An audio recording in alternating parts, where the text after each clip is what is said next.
नमस्कार दोस्तों, I hope आप लोग अच्छे होंगे।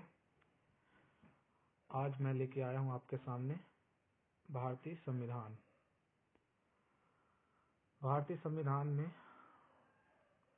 395 अनुच्छेद यानी आर्टिकल एवं 12 शेड्यूल यानी 12 अनुसूचियां और 22 भाग यानी 22 पार्ट, जिसमें से पार्ट नंबर 3 यानी कि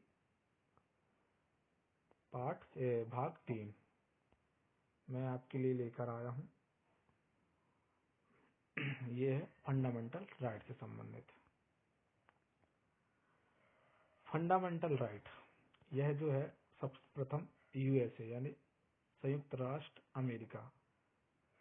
अमेरिका में मूल अधिकार आया था। उसको भारत ने अमेरिका के संविधान से अपने संविधान में जोड़ा था।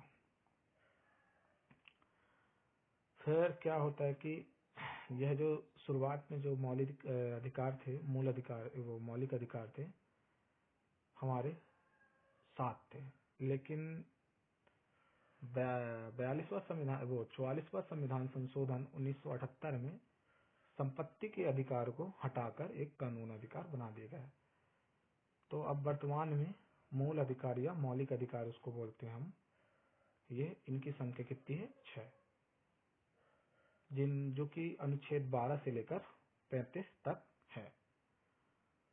लेकिन हमें 12 और 35, 12, 13 पढ़ने की जरूरत नहीं पड़ती है परीक्षा उपयोगी, और वहां पे 33, 34, 35 भी जरूरत नहीं पड़ती। हमारे परीक्षा की दृष्टि से 14 से लेकर 32 तक ही इम्पोर्टेंट है।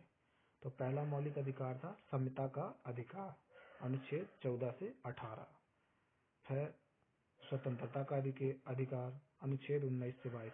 इसमें अनुच्छेद 19 में 6 प्रकार की स्वतंत्रता बताई गई हैं। एक बोलचाल की स्वतंत्रता, एक कहीं भी भ्रमण करने की स्वतंत्रता, एक कहीं पे भी संगठन बनाने की स्वतंत्रता, भाषण करने की स्वतंत्रता, ऐसे करके 6 स्वतंत्रता बताई गई हैं। फिर अनुच्छेद 23(4) शोषण के विरुद्ध अधिकार। ये मूलतः जो बाल श्रम होता था, आर्टिकल 24 यानी अनुच्छेद 24, उस पर प्रतिबंध लगाता है। ये मतलब अनुच्छेद 24 जो है बाल श्रम पर प्रतिबंध लगाता है 14 वर्ष की उम्र के लिए।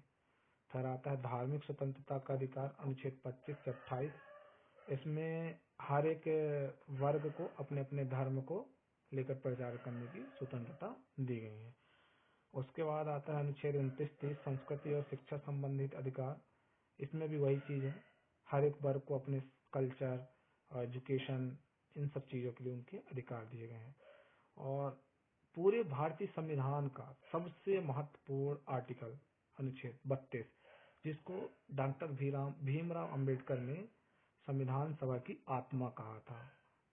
ठीक है, soul of Indian constitution.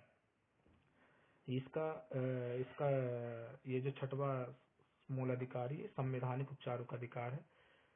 Article 32 के तहत हम जो है सुप्रीम कोर्ट में रिट दायर कर सकते हैं, और सुप्रीम कोर्ट बाध्य होता है हमारे रिट को एक्सेप्ट करने के लिए। और सुप्रीम कोर्ट इस पर 6 प्रकार के रिट जारी करता है हमारे लिए।